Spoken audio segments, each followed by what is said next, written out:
Welcome to Orwell. Welcome to 1984. It is now a brave new world. Welcome to the Hostile Takeover, where we demystify Wall Street and teach you to make some money. We are all about getting rich smart, not getting rich quick. My name is Rob. I'm a real estate entrepreneur, a former mergers and acquisitions attorney at a top 10 New York law firm, former faculty member at a top 8 business school, but most importantly, I am a self-taught investor who has been navigating the financial markets successfully for 25 years. And it is my mission to teach you how to do the same, to make some money, to buy that first house, to pay off those car loans, to get rid of that student debt. So let's get to making some money together. We are standing at the precipice of the largest wave of white-collar layoffs in human history. The traditional 9-to-5 corporate job is on its deathbed, and it ain't getting revived. Knowing how to generate your own wealth is the number one survival skill that is going to be needed in this new economy. Yet our schools aren't teaching finance, and our universities are more interested in underwater basket weaving in Uganda than they are in compounding interest of the present value of money. Sanskrit. You're majoring in a 5,000-year-old dead language. This channel aims to teach you how to navigate the markets and to generate your own wealth. Not fast, but smart. You can do it!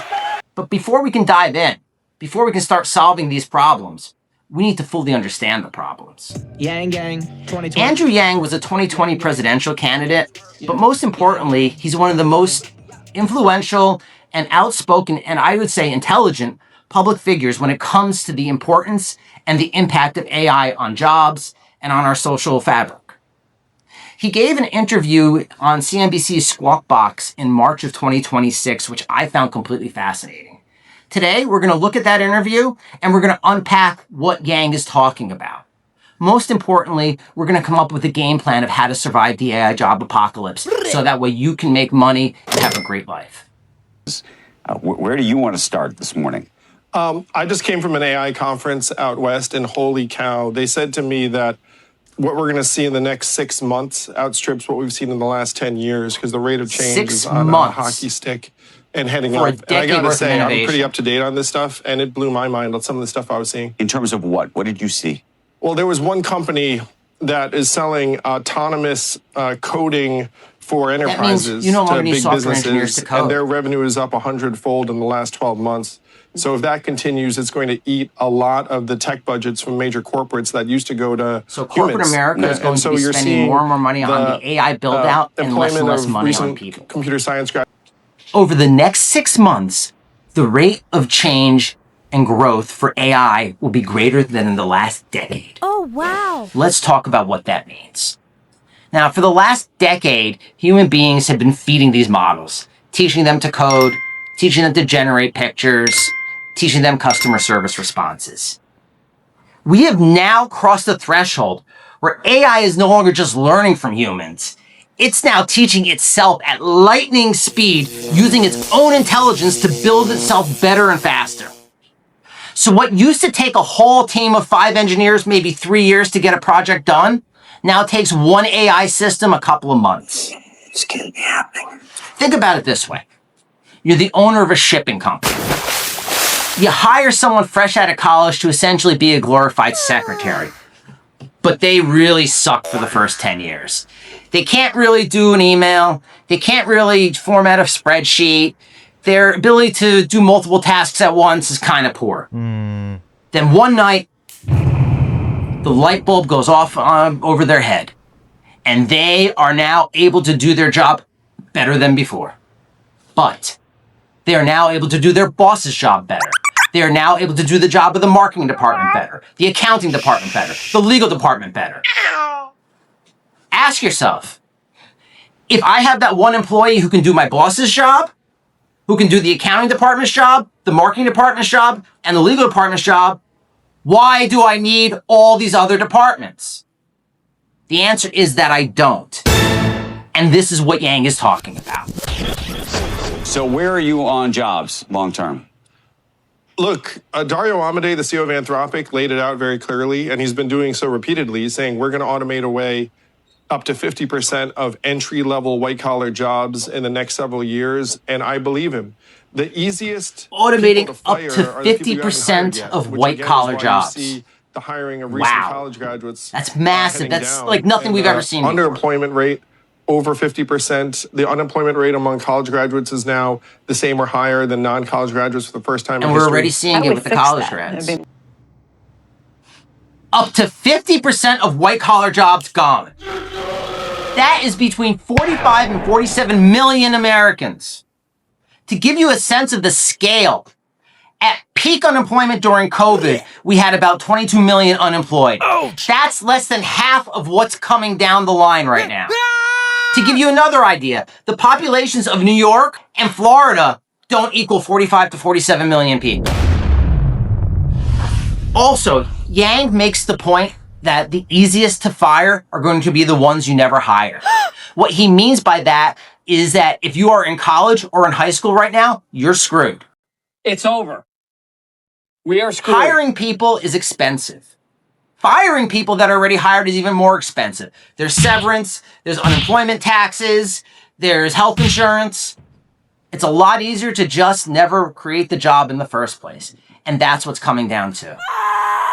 And your schools, your colleges, your universities, your high schools, they are failing us. They are not teaching self-sufficiency to our children. They are not teaching you how to generate wealth. And they are not teaching you how to survive on your own. And that's what this channel is here to do. We want you to learn how to survive on your own. We want you to learn how to build wealth on your own. You cannot rely on a company. You cannot rely on a 401k. And you sure as hell can't rely on the government for survival. You need to learn how to rely on yourself. There is zero chance that this transition is not going to be rough for millions Zero of people. chance that this transition is not going to be rough on millions of people. And then you're making carburetors. Let that sink But in. This time I just don't see it. Like rough with a capital R and an exclamation point and a giant underline. Capital R and I mean, exclamation point. Some That's right. numbers, but people know some of this. There's still over 2 million Americans who work at call centers right now. Wow. And we know AI is going to 2 decimate million that Americans job. still work at the call big one, and centers? Jamie Dimon referenced this just the other day. If you get to truck driving, then all bets are off because this is the #1 job Don't piss in off the truckers. 28 states. You're talking about millions They're the one who bring us of food. middle-aged men, for the most part, 10 to 15% of whom are military veterans. A lot of them are gun owners. So if you get to that occupation, then you're going to see, in my opinion, riots in the streets. 0% chance that this transition is not going to be rough for millions of Americans. 2 million call center workers who are going to be losing their jobs within the next 6 to 12 months. Uber drivers gone with automated vehicles. Truck drivers probably on their way. This is a massive societal powder keg just getting ready to explode. Understand how the corporate boards of directors work. Public companies care about and are motivated and incentivized for only one thing: to increase profit margins. In other words, to maximize the amount of money that is left over after all the expenses are paid out. And labor is a very large expense. So if a company can eliminate labor, they increase their profit margins. And that is what they need to do to deliver value to their shareholders. Corporate America is cold and it is heartless. And it is designed to be that way. It is structured legally that way. Fiduciary duties run from the directors and from the CEOs up to the shareholders.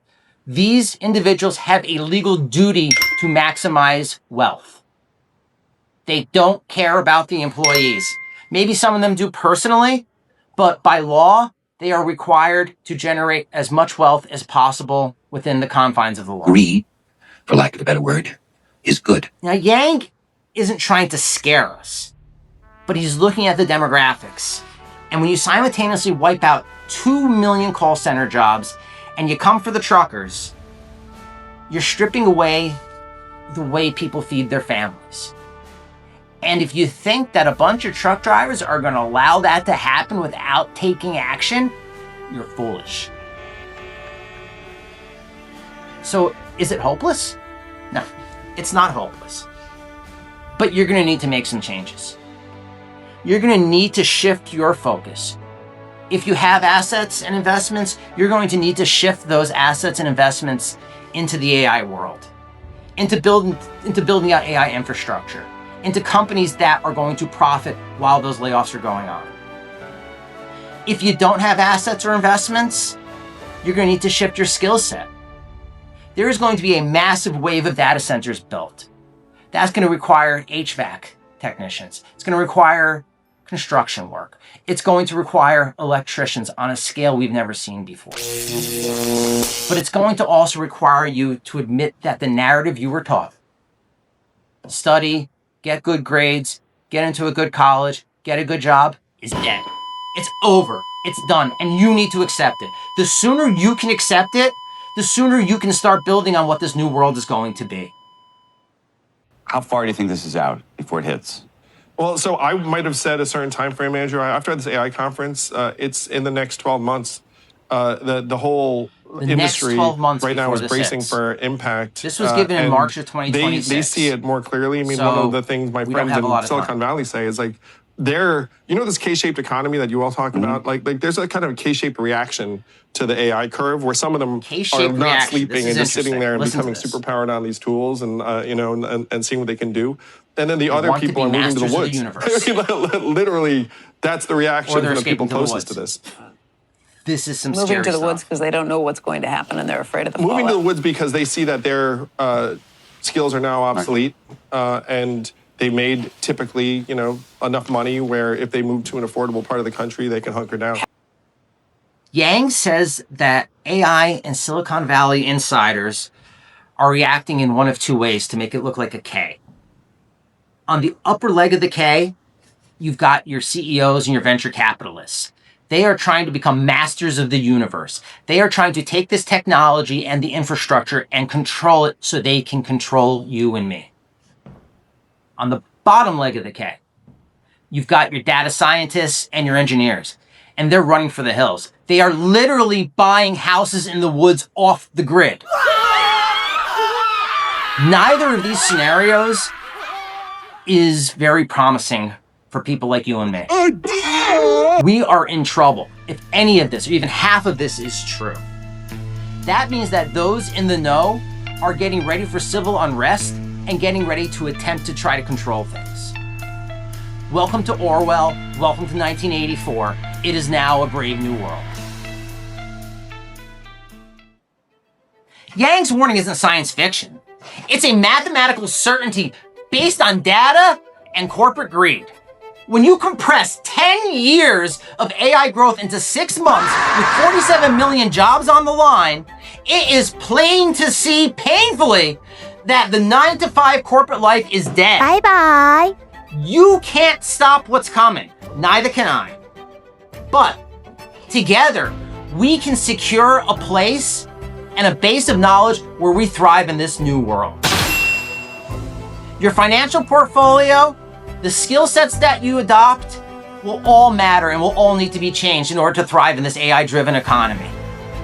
If your universities, if your high schools aren't teaching it, if they're continuing to fail you, you've got to go out there and find the information on your own. And that's what the Hostile Takeover is all about. It's about us working together to find our place and our way to thrive in this new economy. So if you found this content valuable, I hope you'll subscribe and I hope you'll share it with your friends. Together we can make it a better tomorrow.